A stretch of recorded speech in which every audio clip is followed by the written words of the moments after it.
या क्षेत्रात प्लास्टिकचा वापर लक्षणीय आहे. अशा या बहुपयोगी प्लास्टिक वापराचा जेव्हा अतिरेक होतो तेव्हा सावधान, विनाश अटळ आहे. प्लास्टिक नष्ट करण्याच्या उद्देशाने जाळलं असता कार्बन आणि इतर रासायनिक वायू वातावरणात पसरतात. यामुळे आरोग्यास हानी होऊन दुर्धर आजारांचा सामना करावा लागतो. प्लास्टिक हे जमिनीत पुरलं असता माती बरोबर मिसळण्यास 1000 वर्ष लागतात आणि त्याचबरोबर त्यातील कार्बन आणि इतर रासायनिक घटकांमुळे जमीन पूर्णतः नापीक होऊन जाते. आपल्याकडे 40% प्लास्टिकचा कचरा मुळात जमा होतच नाही. जातो कुठे? गटारात, नद्यांमध्ये, समुद्रात आणि मग मिठी नदीचा नाला तयार होतो.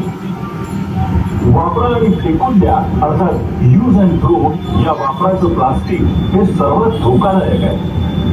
पातळ पिशव्या, पाण्याच्या बाटल्या, खाद्यपदार्थाचे वेष्टण आणि इतर बरंच काही. मायबाप जन हो, जगभरात प्रत्येक मिनिटाला 1 ट्रक प्लास्टिकचा कचरा महासागरात फेकला जातो. एका परीक्षणावरून 2060 सालापर्यंत समुद्रात माशांपेक्षा प्लास्टिकचं प्रमाण जास्त असेल. हे चित्र बघायला कसं वाटेल?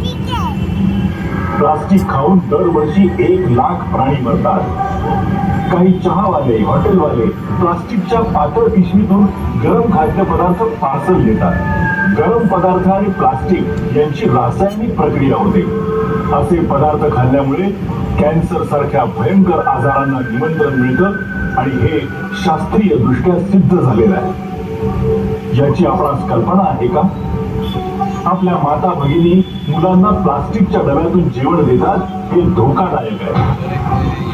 एखादा केळीवाला, भाजीवाला त्यांनी प्लास्टिकची पिशवी द्यायला नकार दिला तर आपल्याला थोडा राग येतो. पर्यावरणाचा विचार करून सरकारने पातळ पिशव्यांवर बंदी घातली आहे. पण तरीही याचं उत्पादन बंद झालेलं नाही. मुळात पातळ पिशव्यांचं उत्पादन बंद झालं तर कायद्याची आवश्यकता कितपत राहणार आहे? संबंधित व्यक्ती याकडे लक्ष देतील काय? निदान त्यांना याची जाणीव तरी आहे का? जरा आठवून बघा, प्लास्टिकचा वापर अगदी नगण्य होता तेव्हा जनजीवन सुरळीत नव्हतं. वापरा आणि फेकून द्या या प्रकारच्या प्लास्टिकवर पूर्णपणे बंदी असणारा जगातील एकमेव देश रवांडा. त्यांना कसं शक्य झालं? कारण तिथल्या शासनाने तसं संसदीय बिलच पास करून घेतलंय. संबंधितांना यातून काही बोध घेता येईल का? पर्यावरणाचा विचार करून पालिकेने कायदा तर केलेला आहे, पण आता कठोर कारवाईच्या अंमलबजावणीची घोषणा करावी लागेल. ही सरकारी कर्तव्य कठोरता की आपला असहयोगी नाकर्तेपणा याचा विचार व्हायला पाहिजे. प्रत्येक अडचणीच्या परिस्थितीत आपण सरकारकडे डोळे वटारून पाहणं कितपत योग्य आहे? चला आपण सक्रिय पुढाकार घेऊ. तोही असा की सरकारला आपली साथच नव्हे तर पूर्णपणे कायदेशीर पाठराखण करावी लागेल. प्लास्टिकच्या पातळ पिशव्या वापरायच्या नाही, त्याऐवजी कापडी पिशवी वापरू.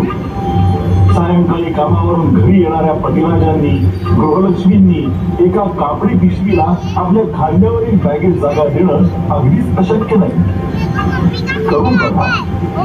घरातून सहज बाहेर जाताना एक कापडी पिशवी खिशात ठेवा.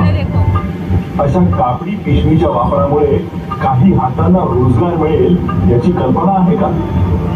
आजकाल हातात पाण्याची बाटली मिरवण्याचा ट्रेंड चालू आहे आणि पाणी संपलं की ती बाटली एखादा कोपरा, गटारा किंवा ट्रेन बसमध्ये सोडून द्यायची. याऐवजी थंड गरम पाणी राखू शकतील अशा स्टीलच्या बाटल्या वापरा.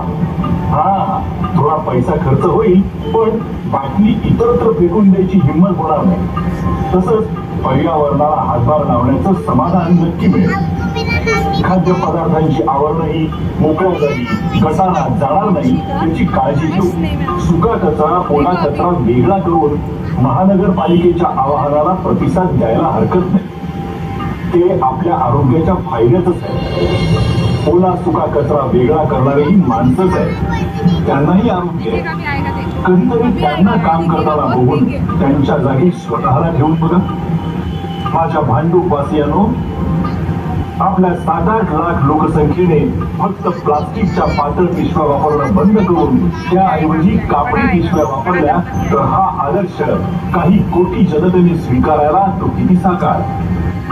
हे सिद्धिविनायका, गणपती गजानना, या पृथ्वी तलावरील तुझी सर्वात सुंदर रचना माणूस या वसुंधरेला प्लास्टिकच्या विळख्यातून बाहेर काढण्याची सद्बुद्धी आम्हाला दे. हेच तुझ्या चरणी साकडे. गणपती बाप्पा मोरया. जय हिंद, जय महाराष्ट्र.